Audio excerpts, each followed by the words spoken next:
Digital 410 Productions proudly presents the What's the Scuttlebutt podcast with your hosts Don Abernathy and Jeff Copsetta. Eugene Sledge came, whenever we came back off of New Britain to Pavuvu, Sledge was there, come in as a replacement, and he was assigned to my squad, and I knew that he'd had a little bit of college, and but he was just a green kid like I was whenever I first got there.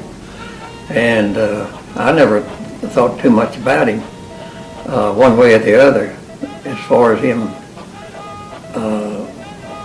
where he was a good Marine or where he wasn't a good Marine. He went through all the training and everything that we went through. And then we went on into Peleliu, and whenever we hit Peleliu, Sledge always did what I told him to do or asked him to do, and never hesitated. And you can't ask much more than that of a Marine, of a guy, your buddy. And I always admired Sledge for the simple reason that the way I understood it, his dad was a medical doctor, and they were pretty well off, I think, and so they had a yard boy, and they had a nanny and a cook and everything like that. And Sledge, his only responsibility was to feed his dog. And I thought the kid come out of an environment like that and come into the Marine Corps as strict as they are and as much physical training as you get, and mental training, I thought he did real well. And I always admired him for that, sticking it. Welcome everybody to another episode of the What's the Scuttlebutt podcast, your favorite World War II based podcast, and we are back again. We're excited to have, once again, Henry Sledge. But first and foremost, Jeff, how are you, friend? How's everything in Texas? Couldn't be better. Shout out, just a quick heads up, and here's the hoping everybody in Louisiana is all right from the hurricane tonight. Being down here in Florida and someone who's lived through 6 hurricanes myself, I know even on a good hurricane, quote unquote, if there is one, long consecutive days and weeks in the hot summer without power and water, even if you don't have any property damage, still sucks and can take a toll on the family, not only financially, but it's just rough. So for all the people who were just going through that hurricane today, our thoughts are with you guys. And going without being said, our thoughts are with the family members of the 13 Marines who and the corpsmen who lost their lives in the service last Sunday. But on those notes, how are you guys doing, Henry? How are you? Doing well. I'm happy to be here again. Jeff, I just thought we'd pick up kind of where we left off on last week's episode. First and foremost, we'd like to talk about the fancy things behind you. That mortar, though, huh? And that's very theme appropriate for this episode. Yeah. Yeah, I thought so. Nice piece. So last week you're telling Henry that you would like to take the opportunity to just explain a little bit about your experiences with the HBS Pacific and all things EB Sledge and the PTO and its affected on what you've gone through. Yeah, so I guess first to tell that story, I kind of want to talk a little bit about the first time I saw a Band of Brothers.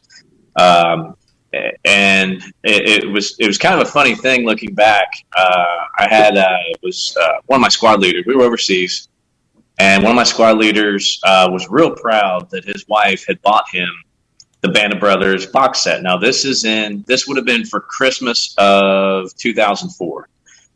I'm pretty sure that's the year it came out. I mean, I don't remember hearing Band of Brothers a miniseries before we left. So I'm pretty sure that's about the time it came out. It was pretty new. I just found out, not to interrupt you, but I just found out from reading this book we'll get into later, it actually premiered 2 days before 9/11. Yes. Yep. Really? Yes. It premiered 2 days before 9/11. And in this book, they make a reference to how the impact of what the men were going through, how it was kind of obviously not intended during production, but how that spoke to what we were going through and, as a country and and the blow that we just undertook. But that's actually brought up in this book. Yeah, 2 days prior to 9/11, it premiered on HBO. Well, I was only 3 years off there. Well, I mean, not everybody had HBO. I mean, let's be honest. So, well, I was in basic training. I was up at Fort Knox when September 11th happened. So maybe I was just kind of a little bit busy from then until March of 2004 when we went across the berm to Iraq over there. But anyway, either way, we didn't have much time for movies. And so it was pretty fresh for a lot of us. And so my squad leader got this beautiful package in the mail. She spent whatever it was like $80 at the PX or whatever, and she bought it for him, mailed it over, and nobody could borrow it. And if, he had to be there, he had to be the one to put the disc in. Nobody touched it. I mean, he was real proud of it. And I think we watched it over the course of about a week, or maybe longer because, we had stuff to do. But there was a handful of us that tried to kind of tune into it, in the evening when we got done with our missions or whatever, or whenever we had downtime. And I'd never been so moved. And maybe it was the environment I watched it in. But I definitely remember the end where, I probably watched it 100 times. And it's hard to not get a little bit emotional when Major Winters talks about, that very last scene where he's kind of signing off with the conversation with his grandson. And I just kind of remember looking around the room with these guys that I saw every day that I couldn't stand being around kind of thing, but you're fighting next to them. It kind of dawned on me then that maybe one day I'll look back and see these guys that same way. We were 18, 19, 20 years old, or I'd turned 21 over there, but I guess it kind of made me see everything a little bit different. And so that was kind of my introduction with that miniseries. So naturally, and of course, growing up, I was a huge fan of the Mighty Eighth, reading about it, B-17s, that was my thing, Memphis Belle. But there was always kind of a soft spot. There was kind of this weird enigma about the Pacific that as a boy, it was just so hard to grasp the tiny little specks that were the islands that we invaded and the vastness of, what these fleet carriers were responsible for with Dauntlesses and Hellcats. And it was overwhelming to me as a kid. And the model airplanes, for example, finding that right model airplane to build for the Pacific. And I still do that kind of stuff. But I don't know, there was something about it. There was something different about the environment in the Pacific than there was to me for the boys over in Europe. And I don't know what it is. They're just, I don't know. I can't explain it. It was grittier, maybe. I don't know. I wasn't there. There was just something about it. So when I picked up a book, I'm always reading. Don knows this, always reading. And I think it was 2012, 2013, somewhere in there. And I'm not exactly sure when the Pacific debuted. I don't know when that debuted. What was that, sir? 2010. Okay, well, I certainly didn't see it when it was new because I do remember, I'm pretty sure my daughter was born, and she was born in 11. But anyway, I got a real bad case of pneumonia. I was hospitalized with pneumonia. I was physically picked up out of my bed and taken to the emergency room. And I remember being told in the emergency room, "Oh, you have some time to take because you're going to be sick for a while." And I said, "Yeah, as a matter of fact, I'm going down to the coast tomorrow morning." And they're like, "Yeah, no, you're not." Like, yeah, actually. Little did you know, you'll be like Chuckler on Pavuvu. Yeah, exactly. Yeah. So the next day, I drove the wife and kids, and we took my mom down to a cabin on Copano Bay down there in Fulton, down by Port Aransas, and spent the week down there. And I just distinctly remember that trip because I was reading Hugh Ambrose's The Pacific. I was reading that book, and I didn't have HBO. I've never had HBO, so maybe that's why the miniseries passed me up. I probably didn't even have a smartphone then, so I probably had no way to see it. But I do remember after reading that book and hearing about it, oh my gosh, if this is anything like Band of Brothers, I can't wait. Finally, this is what I want to see. And we kind of talked about it in that last episode. I was really looking forward to the character, the Dauntless pilot in Midway.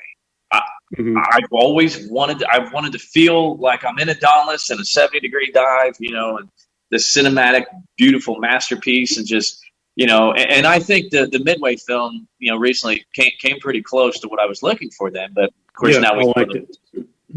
What's that, sir? I liked the 2019 Midway movie. I really, but not to get you off track. yeah, I can talk about that one all day. But anyway, so I finally got to see it, and I'll be honest, I didn't like it at first, and I think maybe because I expected more of the Band of Brothers, even though I knew the characters in the book and I knew they weren't in the same unit, but it was really kind of confusing to watch at first. And even my wife was kind of the same way, and we've talked about this in previous episodes where around wintertime, my wife and I, we sit down, we watch Band of Brothers. It happens every year. Yep. That's going to happen. Cool, crisp autumn nights. You got to have Saving Private Ryan and then work into Band of Brothers. And as it gets colder toward Christmas, it's Bastogne. See, I live in Florida. It's hot all the time. I heard you guys talk about that on an earlier episode, and I'm like, man, these guys are talking my language. I'm the same way. It's something about a cool September, October night. I want to be watching Saving Private Ryan. You get on into the colder weather, man. It's time to go to Bastogne. Real quick, Henry. I tried to get in your camp. I went on 2 days ago, looked for a Thin Red Line, see if I can find it anywhere. I could have got it off Amazon for $3.99, but I refused to pay for it. So if there was a free version, I was going to rewatch it and give you a new acquired opinion on the movie, because it's been probably 15 years since I've seen it. If the damn thing would have been free, I just could not bring myself, based on my original opinion, to pay the $3 for it. I sat down and watched it Friday night, okay? And I don't want to. Jeff's on a channel. Sure. And I don't want to get him off, but go ahead, Jeff. I mean, we could go on about that. Yeah, we could go on, but I'm saying all that for if there was anybody that's listening or anybody that's watching it right now, if they watch it the first time and they didn't like it for some of those similar reasons, watch it again, because you just can't go into that miniseries with the same mindset that you do Band of Brothers. It's totally different. And once you understand that, once you kind of mentally prepare for what you're about to witness, and it takes a couple times, there were some character development flaws, I thought, in some of the minor characters. I do remember the first time seeing it. One, I'll give you an example, and I can't think of the guy's name, but it's the guy that Lecky sees in jail on, was it Pavuvu or whatever? It's interesting. The guy who shot the dude on Cape Gloucester. He choked the guy. Yeah, he choked the guy, and it's interesting you said that. I think it's Douglas, something like that. I remember the character. I have notes on that. Go ahead, Jeff, because I think I know where you're going, and when Henry and I got to talking, I went back and rewatched it. And when I first watched the series, I thought that character, and no disregard to the actor, but the way the character was presented, he was such he was like a nobody until that episode. You're like, who's this guy again? And It wasn't until like my 17th rewatching last week that I see that you see him everywhere. You see, and not only that, but you hear where, like, in post-production, they'll put his name in there, almost as if they realized when they got to the end that, oh shit, this guy wasn't around enough that it meant as much as it should have. And I actually had that in my notes for last week, but go ahead. I'll look at his name. Yeah. So, I mean, we're really getting picky there, but it is fabulous. And, I grew up about an hour from Raritan, New Jersey. The home of John Basilone. And, I've been to that statue a couple times. He's really something. In fact, the first time I went to Raritan was in October time frame. And apparently I was there either a week prior or a week after they have John Basilone Day. And I guess, is it John Cera, the actor? Yeah. From the Seda. Seda, yeah. He goes there apparently every year dressed as Basilone for the parade. Really? I news to me. Yeah. But yeah, the whole Basselin family's still there. It's a beautiful little town in Raritan, New Jersey. It's got the Raritan River runs right through it. I mean, you can kind of feel the colonial times around it. Right. It's just kind of one of those little nooks of a town that kind of never really grew up. And it's really at an indescript traffic circle kind of thing where the statue is. It's not like it's downtown by the courthouse or anything. It's just kind of there. And there's like it's either a stop sign or traffic light, whatever, but people stop there. And when I was there, everybody that stopped there, they rolled their windows down, and it was cold. They rolled their windows down like, that's our boy, that's Johnny, that's our man, it's hometown hero.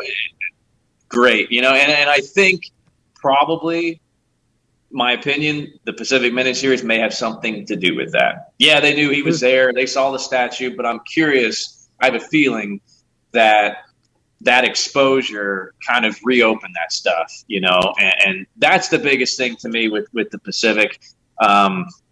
They really, I think they shed a lot of light on the Pacific campaign in general, because let's face it, when you crack open a history book, it's Pearl Harbor, Iwo Jima, Atom Bomb. That's the Pacific pretty much in the history books today. And nobody's heard of it. And we see that when regular non-World War II people find out the D-Day was a generic term used for the beginning of every single operation, not just Normandy, France. People just assume D-Day. And I get it, but to your point, people who don't research it, the Pacific and the Band of Brothers both did a fantastic job on making people who deserve accolades finally get those accolades and knowledge. And the other thing too about the Pacific and the John Basselin stuff, it kind of goes to show you how things have changed substantially. I'm 43. I still feel like a young fella. I know, Jeff, you're in your late 30s? Mm-hmm. Lena was 33 when she became a widow. Mm-hmm. Never remarried. To me, that's astonishing. She was so young, had so much of her life, and she was just like, that's it.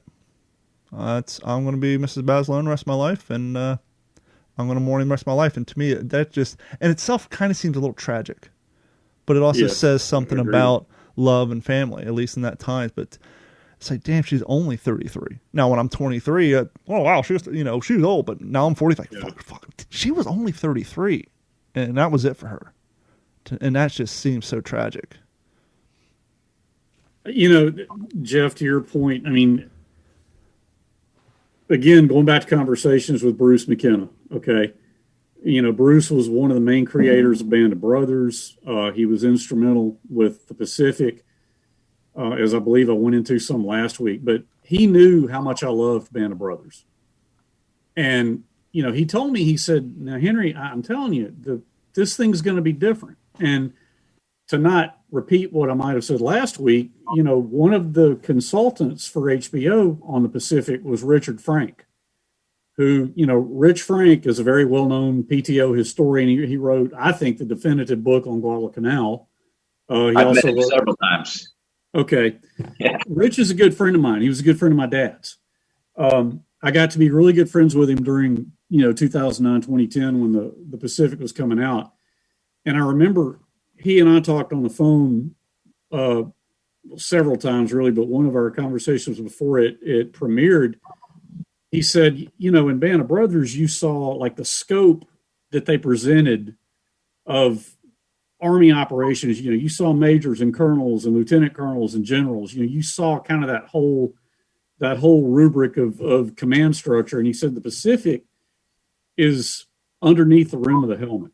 It is that individual perspective. And so that's why they explored things like my dad being haunted so much by his experience. And Robert Leckie. I mean, he had a harrowing time of it himself. I mean, and the Pacific explored that more than Band of Brothers did. Now, with 3 separate characters and 3 separate storylines, I read all the reviews. I read what people were saying because I was primed.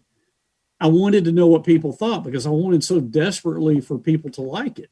I wanted desperately to like it. But again, even though I had had been coached on what to not compare it to. I still compared it to Band of Brothers. How could you not? And so I'll be honest, and I told you guys this, I watched it when it came out, my wife and I did. And of course, I was so close to the story. There were things, like the damn thing with the 45 and all. Well, and there were other things. And I'm just like, why did they do this? Why did they do that? And I was really angry at first. And roll on a number of years to basically, now. And it's fortuitous the way things work out. But I've gotten involved in a couple of projects that have shown me that the Pacific had legs. It has legs. It stands up. I mean, and I think the people who are going to care about this kind of thing and who go back to Band of Brothers, go back to the Pacific, they have an awareness that, okay, these were two completely different projects. Okay. The goals of the Pacific were different from Band of Brothers. I was reading some random reviews on the internet, and one guy, just some nameless, faceless person who watched both and was addressing which one was better. And Jeff, he's probably around your age, just guessing from what he said. But he said, I grew up watching Band of Brothers, and then I watched the Pacific, and I went in the military.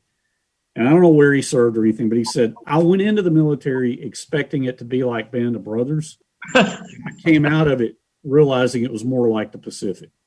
And that was kind of heavy, because what he was saying was, sure, I mean, there's the camaraderie and all that, but I mean, there's a lot of dark mental stuff that can happen to individuals too. And let me just say right off the bat, I was never in the military. Okay. So I can only imagine what people who were and had to be overseas, what they deal with. But certainly growing up, seeing my dad and how he wrestled with the demons that he wrestled with and successfully and conquered them. I saw the iron will and self-discipline that he had to have to not let all that get on top of him. But suffice it to say that, after, here a couple of weeks ago, sitting down and saying, okay, guys, I still had the box set that they gave me out in Hollywood, still wrapped up in plastic. I hadn't even, other than when I watched it on HBO, I hadn't even opened that thing. So I cut the plastic off of it and sat down and said, okay, I'm going to introductions, interview, the whole bit. I'm going to take in the entire experience. And I watched it not once, but twice. And I completely reassessed my opinion of it. Now, look, you can't be as close to that story as I was and not wish they'd done certain things differently. But overall, I just completely reassessed my opinion of it. And I think the producers of that show, they were kind of in a damned if you do, damned if you don't situation. Yes. Because if it would have been like Band of Brothers, then, it's just Band of Brothers light. Yeah. And so they were kind of in a position where, one, it's a completely different environment. Once again, for what, not only were they fighting against the Japanese, but they were fighting against the environment. But in the world of Hollywood and production and all that, they were in a sticky situation because like I just said, if they would have been too much like Band of Brothers, that would have been the criticism. And then they made it not like Band of Brothers, and for some people, that was the criticism. That was the criticism, yep. Now, I liked it because, as I said last week, I had read your father's book before they even announced the show. And so I went into it just stacked and ready to go because I was probably 8 months off of reading your dad's book. I actually think I read it twice. So I read it once, made the decree they need to make this into a miniseries, and when I found out they did or were working on it, I read it again. And so when his scenes came up, I was like, oh, I knew what was happening. And the scene with the entrenching tool and the Marine was having the nightmares, and I'm sure in real life it was a snafu, but when they had snafu throwing the rock into the skull of the Jap machine gunner and all that, it was like I was in. More importantly, the scene where your father's on Okinawa and he slides into the foxhole with the dead Marine. People don't realize the importance of that scene if you haven't read the book, because in the book, that Marine's body was a timepiece, a literal timepiece. Your father referred to it. He saw it the day that the Marine died. He saw it 3 days later, and every time he was going back from going out on front lines or doing the duties that he was made to do back to his foxhole, he was using the decomposition of that body as a timeline for how long he had been there, and then to end up sliding down there, and he goes into great detail talking about how the soil and the maggots and all that stuff. Yep. And so that scene itself was kind of like just kind of thrown in there. I wish they would have put a little bit more of the timeline in, but once again, they had to push it down into one episode, whereas, Peleliu, they did 2 episodes. But, for me, I enjoyed it because I knew the subject matter was completely different, because I was already off the book twice before I even sat down and watched the initial viewing of it. So I greatly appreciate it, but I can understand how, I've had this conversation multiple times with different people, and it is interesting. And I think this is a good challenge for those watching or listening to this podcast who maybe were in both you and Jeff's camp, and maybe my camp was a Thin Red Line. I may go back and like it, but give it a second watch, a third watch. I think you'll definitely come around. And Agreed. Speaking of Band of Brothers, we didn't get to this last week. You were getting ready to participate in another podcast. If you want to give us a little plug on that and send people that way, it's a very cool project, yes. And I'm stoked for you on this. This is very exciting. So there is a project called We Happy Few 506. It involves 2 buddies of mine in the UK named Leighton Hughes, and then an actor from Band of Brothers who played Floyd Talbot. His name is Matthew Leach. They have gotten together, and I don't know when they started this, but they started doing live Zoom watch-along chat events following Band of Brothers. And they would involve different actors, writers, creators, producers, just anybody from the entire Band of Brothers camp that they could get involved, and some family members. And it would just be a very nominal ticket price, but people would get a ticket, watch this thing, see these people come together, watch the particular episode. Sorry, we're getting some local alerts here. Yeah, I can imagine. But it's garnered quite a following. Well, so after they did some of this, they were also fans of the Pacific. They said, well, hey, let's do something and cross over and cover the Pacific. And so they reached out to me, and it's been several weeks ago now, maybe a month ago. And we had a couple of initial conversations, and I don't want to give away any names of actors who are getting on board, but man, it's like a train coming through town and people are just jumping on it. And they're going to be writers, people who are producing, directing, like I said, some of the actors. It's the people are jumping on board. So I think the first event for the Pacific will be September 4th. Okay. But for right now, I guess they're going to have information on the We Happy Few 506 website. That may splinter off and be its own thing at some point for the Pacific. But as of right now, anybody wanting information on that could go to We Happy Few 506. And as always, we always incorporate any relevant links like that on the WTSP WorldWar2.com. So if you're watching this video or you're listening in your car, once it goes live tomorrow, obviously you don't have to worry about jotting it down. Just whenever you get home or pulled over, whatever, just get out your phone or on your computer. Just go to WTSP WorldWar2.com. On the homepage, you'll see the link for this episode. Go there, and there will be links to that website and any other content we talk about.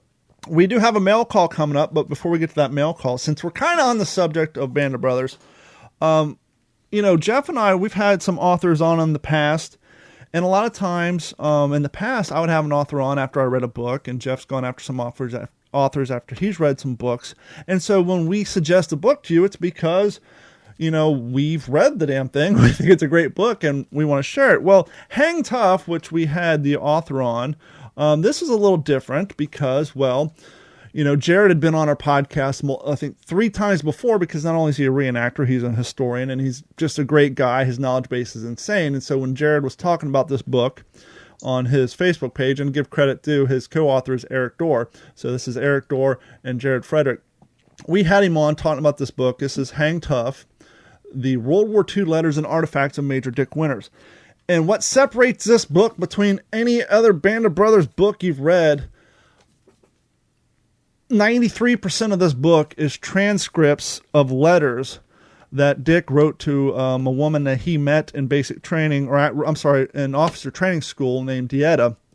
And so basically after Band of Brothers came out, Dieta's daughter contacted him and said, "Are you Dick Winters?" And he's like, "Yeah." She called him home. "Band of Brothers, Dick Winters?" "Yes, I am." "Do you know Dieta so-and-so?" "Yes." "I haven't talked to her since." "Well, I have every single letter that you sent to my mother during your communications."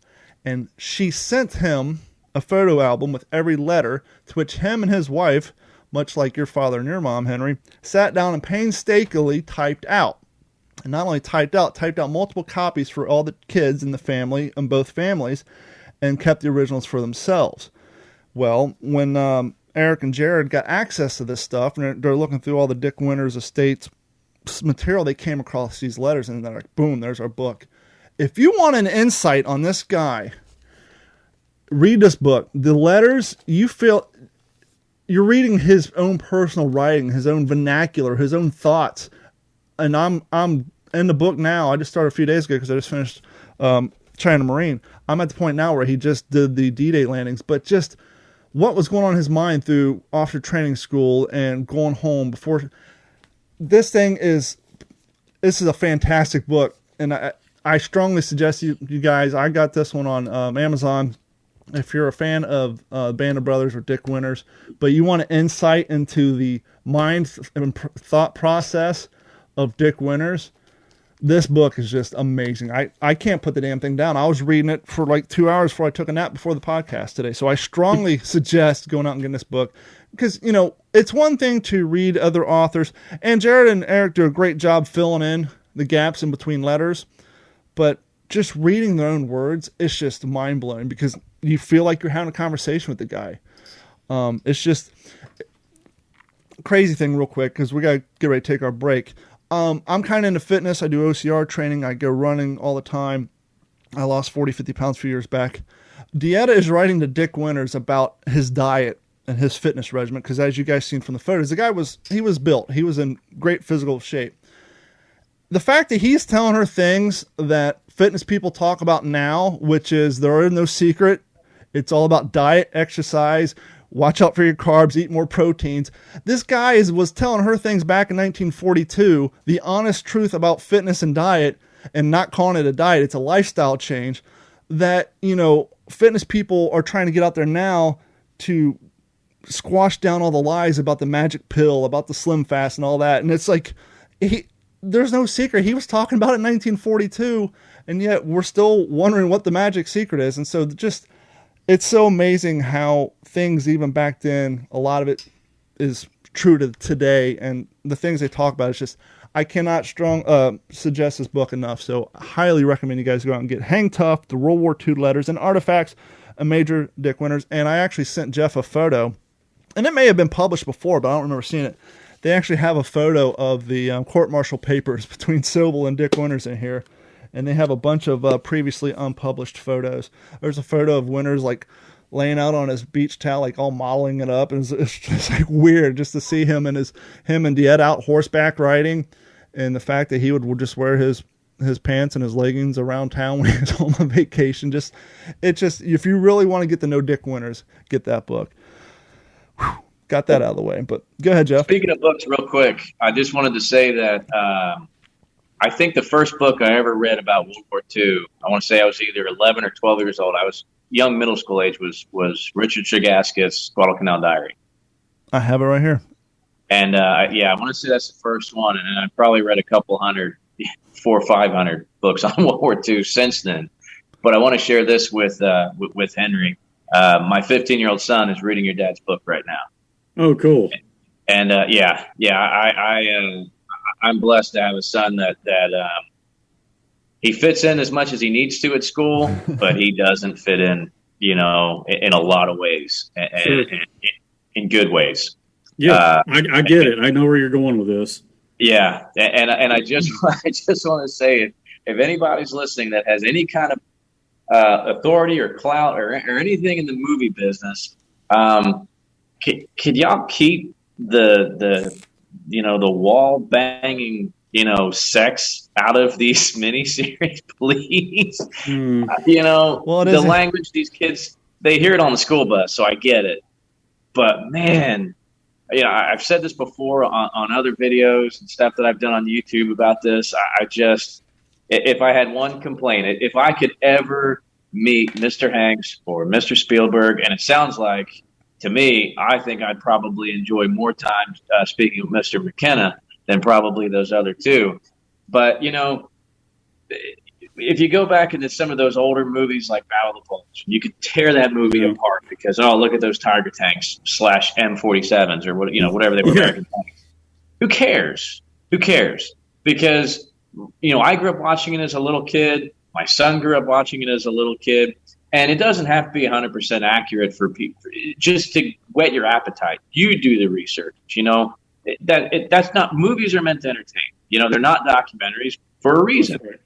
So as long as you expose, like, Pearl Harbor, they had to put romance and this and that. Yeah, they had to put romance so you can take a girl to the freaking movie theater and she'll actually pay attention for part of it. Yeah, that's what it's about.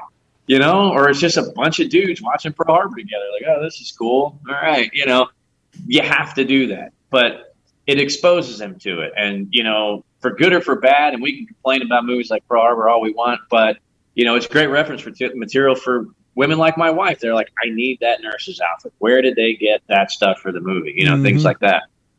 But, if they could just keep the other crap out of it, man, I want my kids to see this. I mean, my son grew up on the edited for TV version of Saving Private Ryan. I mean, we'd watch it a couple times a year. He loved that movie. Yeah. But anyway, that's my. On that note, Jeff, my son's 13. Okay. And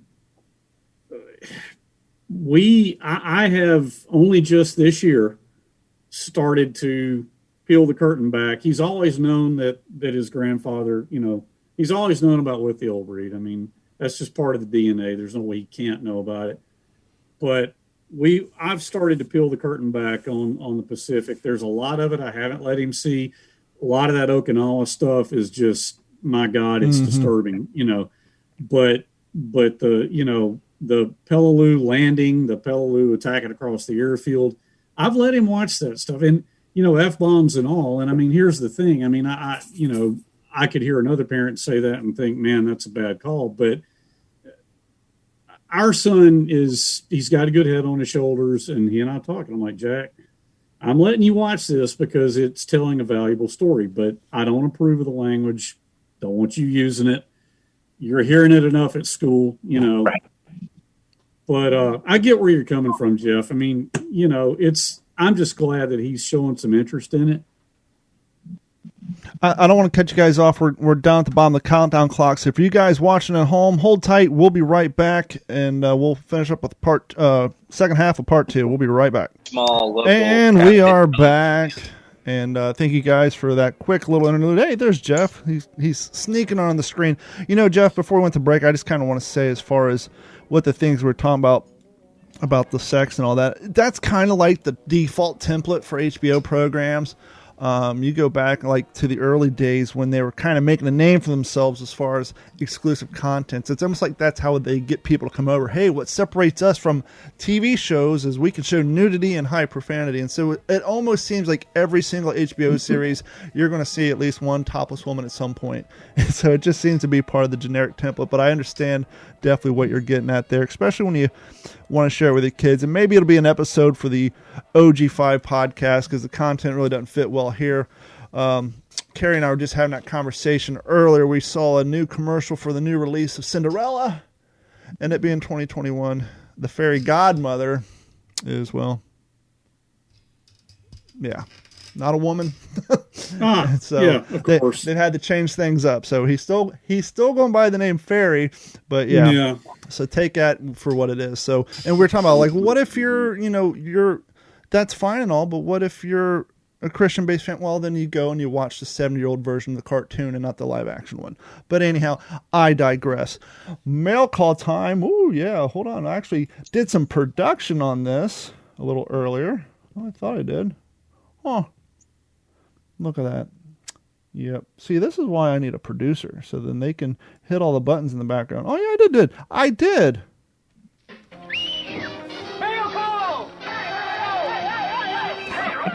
We asked you guys last week to send us some emails, some questions for Mr. Sledge, and you followed through. And so we do have a stack of emails and questions and a pretty deep conversation about the HPT cap. Maybe we'll save for another episode. Let's see here. Jonathan from Facebook says, the What's the Scuttlebutt podcast. I did not jot down your email, so I hope you'll take it here. Mr. Sledge, what is the most important thing or things you want people to know about your father and remember him for that we do not know? And you spoke of your mother, same question as well. Thank you, sir. What I would say in response to that would be that what people don't know, and having watched the Ken Burns 2007, The War, and then the Pacific, they see a guy who, as we have discussed, was really haunted by some terrible things that he went through in the war. What nobody would ever really know, and only I could share with them, was that the real Eugene Sledge, that all that was true, okay, as it was for a lot of young men who came home. But, man, Eugene Sledge had a sense of humor that few people could imagine. I mean, I knew, he was a college professor for his entire career, and I knew a lot of people who had him for a teacher, for a professor. And I can remember people telling me, man, your dad is freaking hilarious. I mean, he keeps us in stitches. Now, he dropped the hammer on him. He dropped the proverbial sledgehammer on him academically. He was known for being extremely tough. But he had a great, highly defined and well-honed sense of humor. And, I think he had iron will and determination. I mean, the demons that he wrestled with he conquered them. And we had a happy family growing up. And he always encouraged my brother and me to read on our own, which we both have done always. With me, it's mostly World War II books. But my father encouraged that. He great sense of humor, iron will and determination. And those are things that maybe it was hard to convey, through the miniseries. And I'm not saying that they failed to. It's just it really maybe wasn't.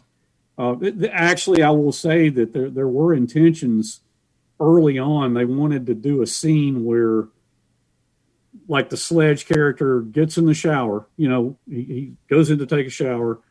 They do like a fog over the lens. He gets out of the shower, 40 years later as a grown family man. And somehow they were going to work that in with being a professor and the fact that he wrote a book that was pretty famous. And I remember them telling us, well, we shot it and it just didn't work. We decided to not do it. But anyway, I hope I've answered the gentleman's question. The first half, and I have a follow-up about his question about your mom, but real quick, you and I discussed this, I think probably off the air, and Jeff and I have talked about it on air. When it comes to these miniseries, they have so many episodes to get so many messages across, and obviously sometimes they take broad stroke feelings or thoughts that they want to convey and append it to a character. But one of the things that kind of, especially after reading China Marine, I don't want to say a disservice, but a kind of a misdirection. As far as at least I can make out from China Marine, your father did not have a disdain for the Marine Corps uniform, as in the Pacific. Oh, I'll never put on that uniform ever again. No, he loved the uniform. In China Marine, he went out of his way to explain how the Marine Corps dress greens were finer uniform than the Army's Class A uniforms, and how when he got home, a lot of people don't realize this. These guys have been gone 2, 3, 4 years. They're bigger. They're taller. A lot of their old clothes didn't fit them. And even though the economy was bouncing back, you have all these guys going home. you know how hard it is to find Uncrustables at the grocery store now that kids are going back to school. Imagine millions of young men coming home trying to find clothes. Your father said he wore his uniform for quite a long time until he had the ability to rebuild his wardrobe. I don't know, and there's a picture I want to grab if I can step away for just a second. But you make a good point. I mean, when he said, "No, I'll never wear that uniform again," that had nothing to do. And I'm not saying anybody inferred this, but that in no way was a recrimination of having been a Marine, being in the Marine Corps. I can tell you this. I mean, all his life on the leather belt that his everyday belt, my dad had an EGA on that belt. You know, when he was a middle-aged college professor and I was a little kid and I would go over to the campus to go in his office and visit him, you know, you'd walk in his office and it had this, you know, institutional metal filing cabinet, right? You know, every office had one.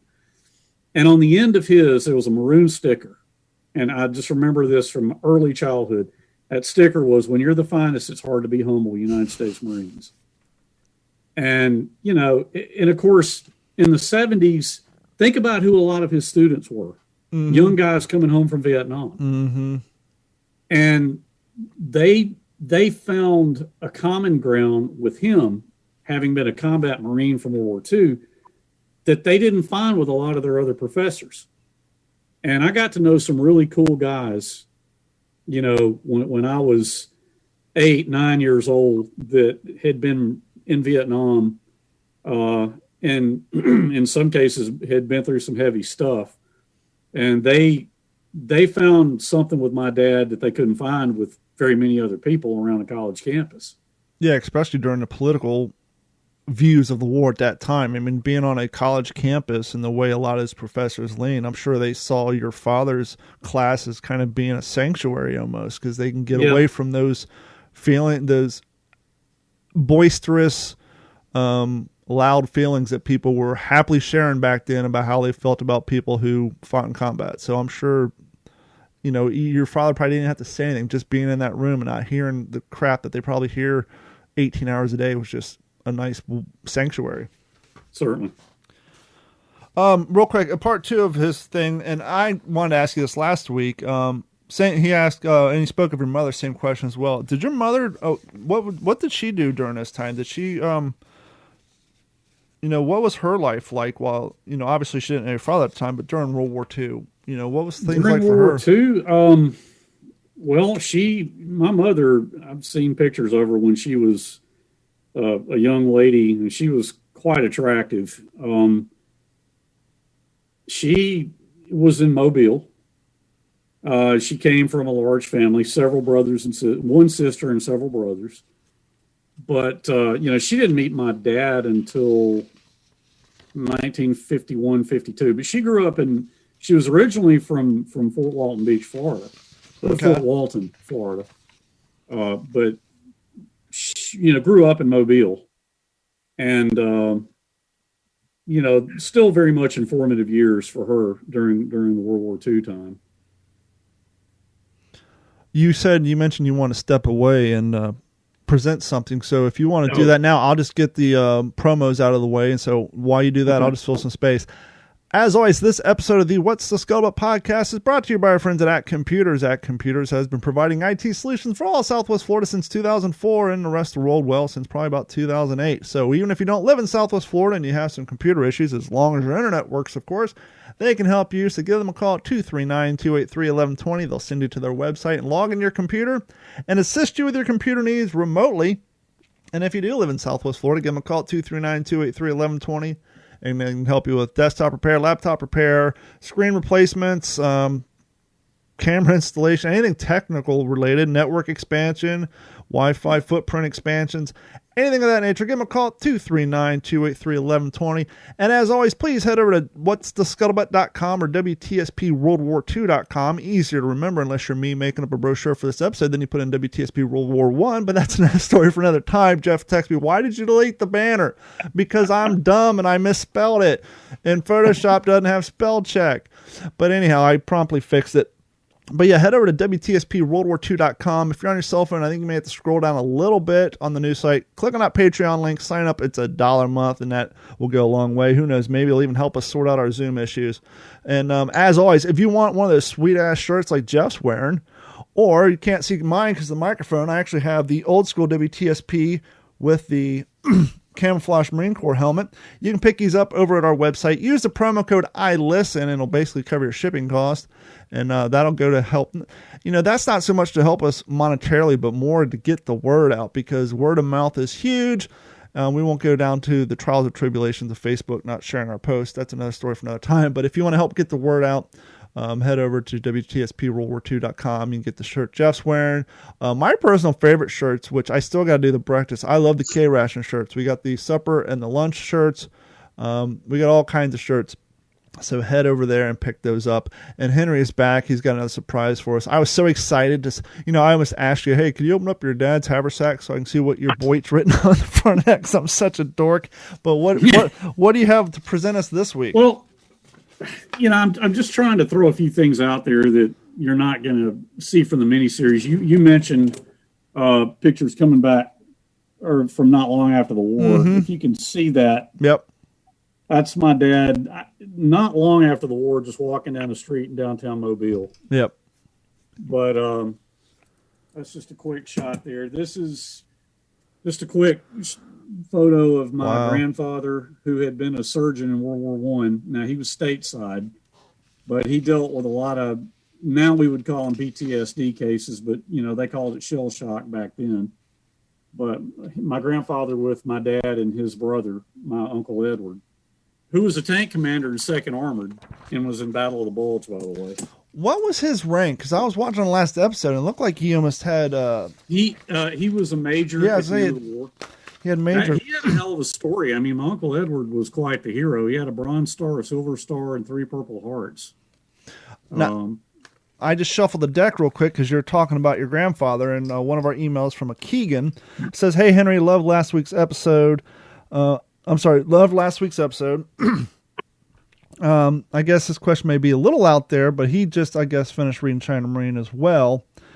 And he was referring to how your grandfather was so insightful, because he was telling your dad shortly after the hunting trip, and your dad's struggling to find his way in the world. He told him, go be a biologist, be a PhD, but do not be a medical doctor, because, the government's intervention of socializing medicine, that it's going to deter doctors and patients alike. And Keegan was saying to him that was so insightful, that your grandfather was so many years ahead and seeing which way the wind was blowing in that topic. Was he developing that into a question, or was he just more of a statement, I guess? My grandfather, I mean, I didn't know him. He died, I think, in 1953, 54, I believe. But my dad always felt like my grandfather was what kept him grounded, and really helped him keep his head on straight when he came home. And I think the dynamic that they showed in the miniseries was pretty spot on. I can remember my dad telling me about how, my grandmother was pretty strong-willed. And I mean, she sometimes didn't know when to stay out of certain situations. And she would really have a lot to say about my dad when he was just sitting around kind of, just trying to recuperate psychologically. And, I remember my dad telling me that Pop was what we always call my grandfather, or what they call him. And he said, Pop would just come in and lay into her and just say, Mary Frank, leave that boy alone. You have no idea what men like him had been through. I mean, the scene they filmed in the miniseries was spot on, was, as far as that goes, with my grandfather and my grandmother. But yeah, he was a very smart man. He had been a major in World War I. Like I said, he was stateside, but he had been a doctor, had treated shell shock cases. They even had at their home in Mobile, which was a place called Georgia Cottage, and that's the house at the end of a very long driveway. I don't know how well you can see it. Yeah, we can see it. That's on Spring Hill Avenue. Now, my grandmother sold that house in, I think, 1975. But before my dad shipped out, when he was still like 17, 18 years old, they would have wounded soldiers and service people come out to the house and stay to convalesce. Wow. I've even got a picture somewhere of one of them had his wedding at their house. And there's a picture of this young, looks like an Army officer with his bride, whole wedding party in my grandmother's, front living room, or parlor as they called it. And, my dad's in the corner of the picture. He just looks like a 17-year-old high school kid. But, yeah, my grandfather was quite a guy. One of the great regrets of my life was never having known him. Yeah. Next email comes from Mr. Galen Wagner, who's been on the show once or twice. And as we said last episode, we owe everything to Galen for hooking us up, because Galen is the one who texted me at an early hour in the morning asking if I was interested in having you on. Absolutely. He said, I would like to know if Henry knows about Sledgehammer's time at the Marion Military Institute. Did his dad talk about it at all? Did he believe that his time there had an impact on his life moving forward? Thanks a lot, Galen Wagner. That's a really good question. I wanted to be prepared to give the best answer I could to any potential questions. So to answer Galen's question, yes, he did talk about Marion Military Institute. I think he thought very highly of the institution and of his time there. We actually have a picture somewhere around here of him in his uniform when he was at MMI. I think he saw those as good years. I would have to talk to my mother, and I actually went over and saw her today, and we watched last week's episode on her iPad because she wanted to see it. That's awesome. She could probably give better insight on that, because I know he went to MMI. It's in his book. And in fact, I remember when they were filming the miniseries, they had reached out to Marion, and they thought they might do, some kind of tie-in there. They ended up not doing it. But yeah, I mean, he spoke of Marion many times when I was growing up. I think I will try to get more information on that. My mom would have a better perspective on it. I'm still blown away that Mrs. Sledgehammer knows who Jeff and I are now. Well, no, she does. I mean, we were talking, Don and Jeff, and we got to talking about the miniseries, and, she agrees with me that Sledgehammer was probably tougher than the way they portrayed him. But like the scene where they go hunting at the end, yeah. Okay, in part 10, you just read China Marine, so they have Joe Mazzello just fold up and start crying like he couldn't even do it. Nope. The reality of it was, I mean, he shot 10 birds with 10 shots. Yeah, because my grandfather comes back and he's sitting on the running board of the car. Oh, are you okay? Yeah, Dad. I just 10 for 10. I can't do it anymore. Yeah, and Henry's connection is breaking up. On why it buffers out and comes back, I'll just let everybody know. Eugene used an old shotgun, and his grandfather's friends would say, "You need to get a newer one." The fact that you're using a shotgun is basically a center break 1-round shotgun, and so Eugene and his father would kind of play this knowing game that he thought it was unsportsman that these guys are just going out there plow, plow, plow, and so he would line up a shot, and he would only squeeze off the one. And so for him, his dad, to him, it was, how many buckshots did I use? And so, as Henry just said before his internet cracked up, he actually went out, shot 10, only used 10 rounds, and it was when he saw the life leaving, as he greatly describes in China Marine, the brown eye of that dove. That's when he went back and said, I can't do this anymore. But as Henry's going to tell you right now, that was not his last hunting excursion. He went out on one more.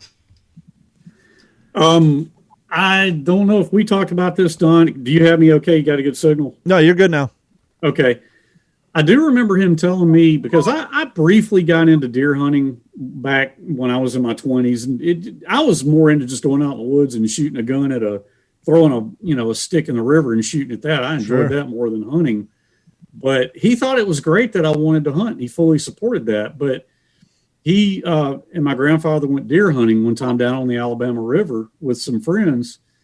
And, you know, I remember my dad telling me that he was in a stand right there by the Alabama River, and they were running dogs, and he heard the deer crashing through the woods, and this young 4-point just stopped. I mean, you know, really close to him. And, you know, my dad said, I was standing there. I could have taken that thing out and he would have never known what hit him. And he said, I stepped out and I whistled at him and did my hands like that, and he took off. He said, I had no desire. That was like ambush. I mean, he said, I had no desire to kill that thing. And then everybody else came up, oh, Eugene, man, that thing it had to come right by you. And he said, yeah, I didn't see it. I don't know. In the book, he was saying earlier that trip, he actually shot one with a shotgun. And he told the property owner, there's no sport in that. You can't miss with a shotgun. And so when the guys went out for the second round, the property owner took him down in the story and gave him a rifle. And so your dad sat down there with a rifle because he felt it was more sporting. But then he saw the majesty of it and he had no interest. And so he actually did bag one earlier that day.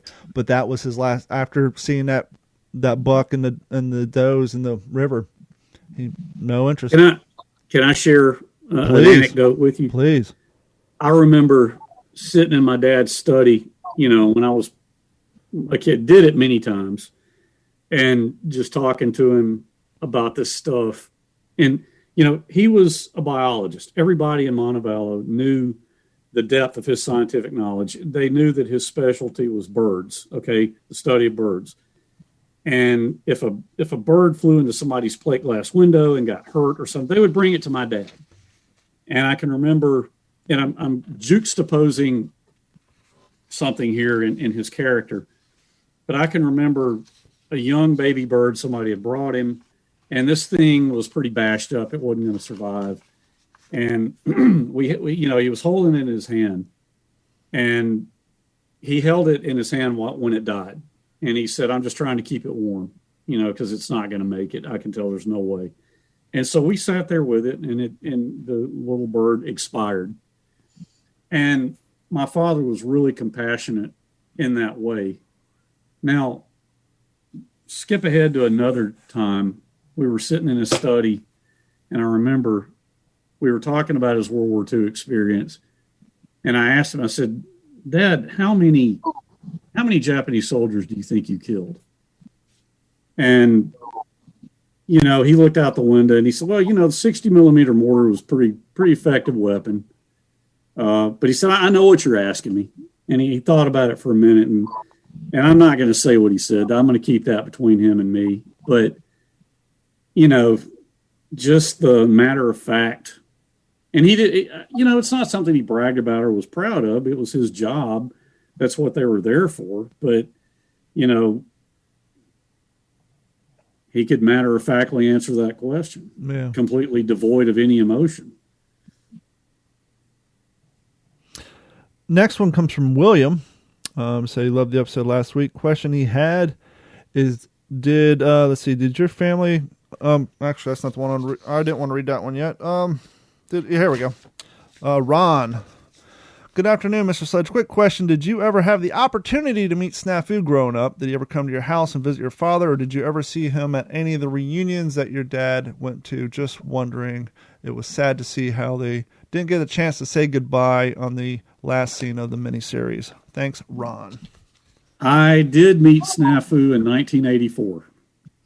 I came home, you know, I grew up in Montevallo. And I graduated from Auburn University, but before I went to Auburn, I did go to Montevallo for a couple of years. And I can remember I came home one day from class, and I walk in the living room, and I see this short, stocky guy sitting there with his wife. And I knew who Snafu was. I mean, I literally grew up hearing the name Snafu. It just, you know, imagine conversations you've had with each of you, with your dads, you know, things they would say. I heard the name Snafu all my life. And we even thought about naming a dog that one time, but we didn't. But, you know, I walk in and my dad's like, Henry, this is Snafu. This is my son, Henry. Henry, this is Snafu.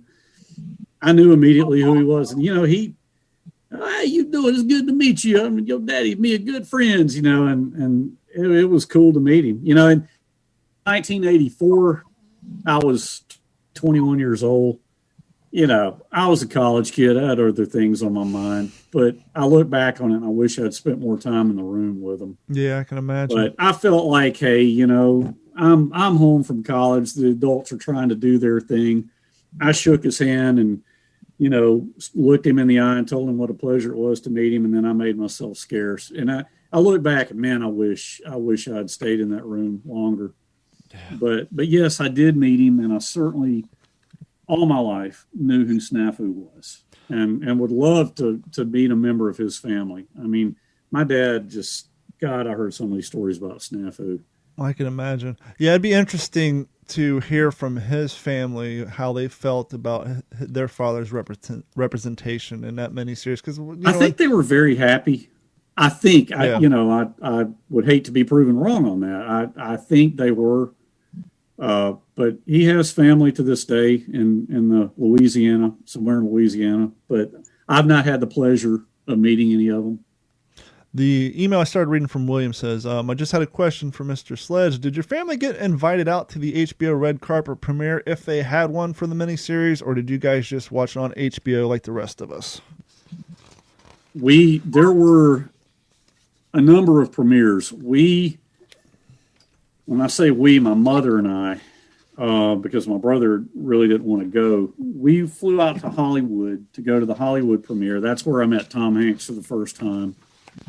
And then they had a premiere in New Orleans at the World War II Museum, and we went to that premiere.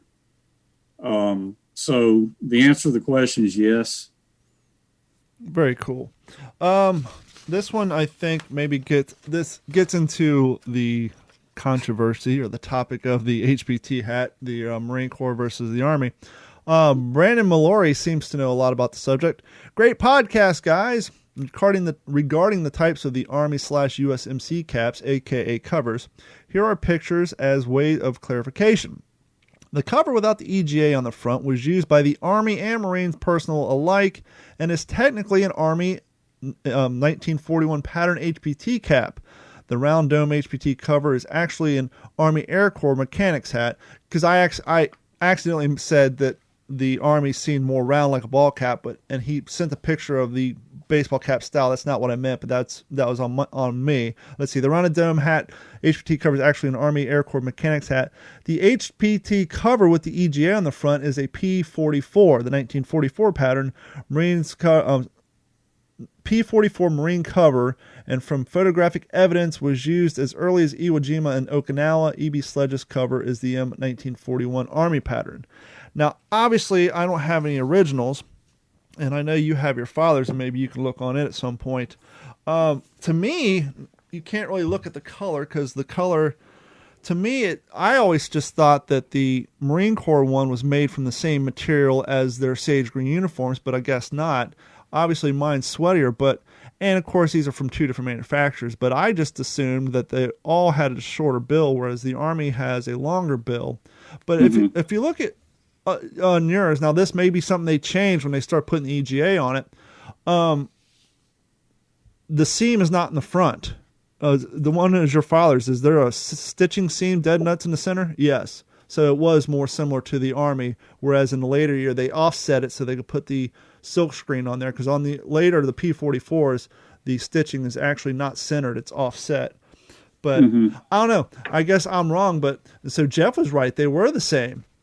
But to me, I wasn't going to point that out or anything. No, I thought.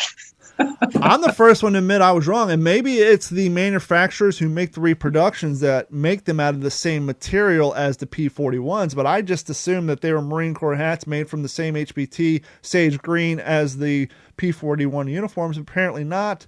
Apparently in real life they would have been closer to this color, made from, I guess. Wasn't the HBT weave different from on the Army versus the Marine? Yes, that's why it was referred to as herringbone twill, and you can really see it on some of those episodes in HD. You can see that herringbone pattern. If you think of herringbone like the gold necklaces, they almost look like up and down chevrons. And so when you look at a new one, you can definitely see the herringbone, and they were technically sage green, whereas the Armies were OD5 or OD7, whatever the OD number code was. And so technically there was a difference in color. But we are getting ready to wrap up this week's show. I want to thank everybody else. Here's one more from Steve. Let's see here. In China Marine, your father referred to a friend of his that he shared a foxhole with throughout Okinawa throughout Okinawa, and this friend suffered from alcoholism while serving in China. He referred to him as Pete.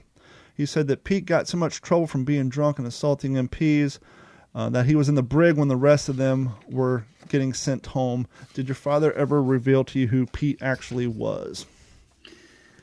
That was in China Marine. Yeah, he makes it known that Pete was not his name. He was obviously protecting his identity. That is a good question. I got to reread China Marine. It's been a long time since I've read it. It's possible that my dad and I talked about that. I will tell you this, and I'm sorry I can't give a better answer to that question. But this afternoon when my mother and I were talking, and this is, look, man, the world owes a debt of gratitude to my dad's wife to my mom, because number one, she's the one who suggested he publish the book, which we talked about that last week. But I didn't remember this, but, my mom said, there were, like anybody, you serve with a bunch of guys. There are going to be people who acquit themselves well, and then people who maybe don't. Mm-hmm. They break and run under fire, or they crack up, whatever.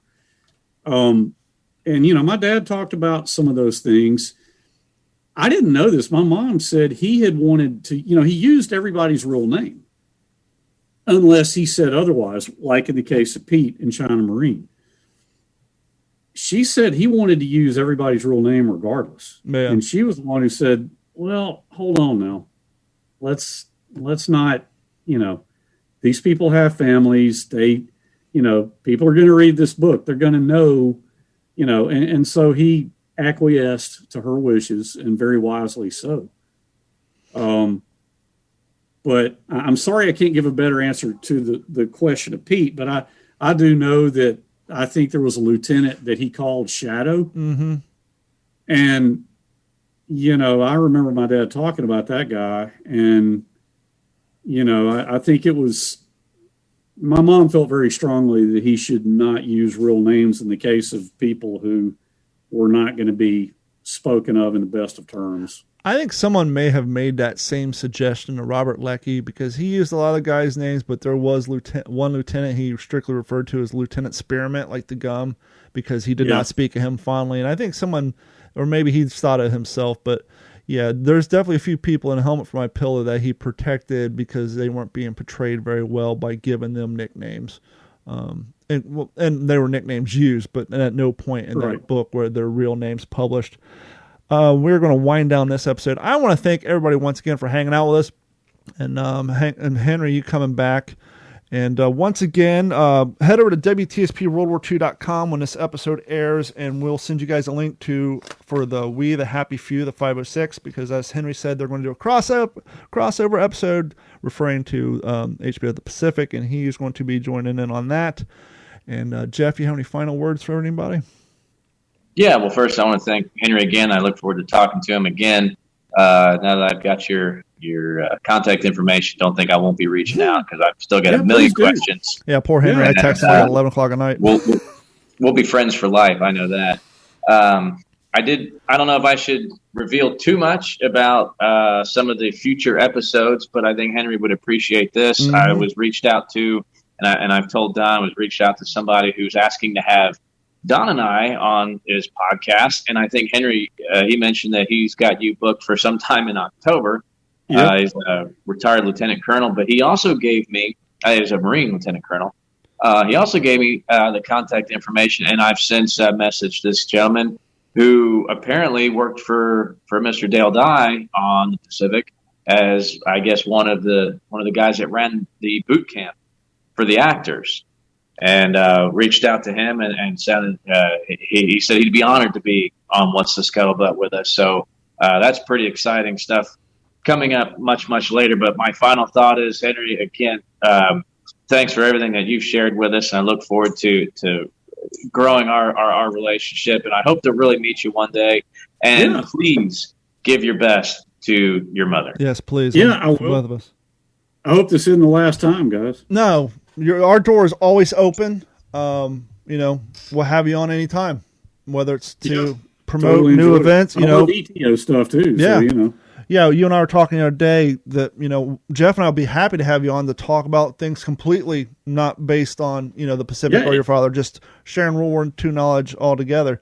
But yes, I'd love it. Yes, definitely give your best to your mom. And that is going to wrap it up for this episode of the What's the Scuttlebutt podcast. Thanks, everybody, for joining us on the live stream. Please, as Jeff and I said, word of mouth is huge.